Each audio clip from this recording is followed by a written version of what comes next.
आदिकालीन निर्वाह कृषि को स्थानांतरी कृषि के नाम से अधिक जाना जाता है। यह कृषि का सबसे पुराना स्वरूप है जो विश्व के कुछ भागों में अब भी प्रचलित है।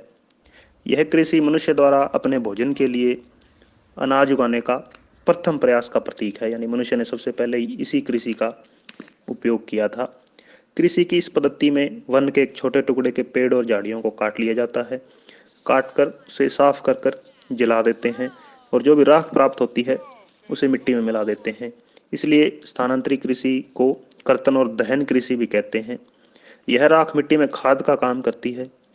इस साफ किए भूभाग पर कुछ वर्षों तक फसलें उगाई जाती हैं, लेकिन जब बहुत अच्छी उर्वरक की कमी हो जाती है या वनस्पतियों के जलाने से भूमि की उपजाऊ शक्ति कम हो जाती है तो कृषक दूसरे स्थान पर कृषि करने लगता है। इसलिए इसे स्थानांतरी कृषि कहा जाता है। कहीं कहीं पर कृषक पुनः 10 या 15 सालों के बाद आकर उसी क्षेत्र पर दोबारा कृषि करता है। तब ऐसी कृषि को झाड़ी पड़त बुश फैलो कृषि भी कहते हैं। इसके विश्व में 3 मुख्य क्षेत्र हैं।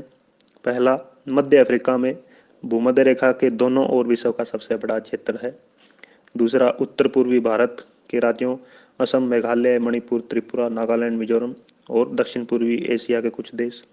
और तीसरा, मध्य अमेरिका तथा दक्षिणी अमेरिका। स्थानांतरी कृषि मुख्यतः भोजन प्राप्त करने के लिए ही की जाती है। इसमें मक्का, कसावा, केला, शकरकंद मुख्य फसलें हैं।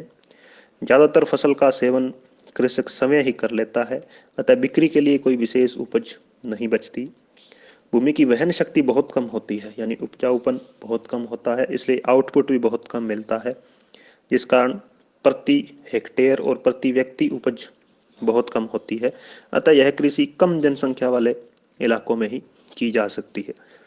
इस कृषि के 2 बड़े दोष हैं। इसमें वनों का ह्रास होता है, पर्यावरण को हानि पहुंचती है। दूसरा, मिट्टी की उपजाऊपन का नाश होता है और मृदा अपरदन भी बहुत होता है। इन दोनों दोषों के कारण स्थानांतरी कृषि की बहुत अधिक आलोचना की जाती है।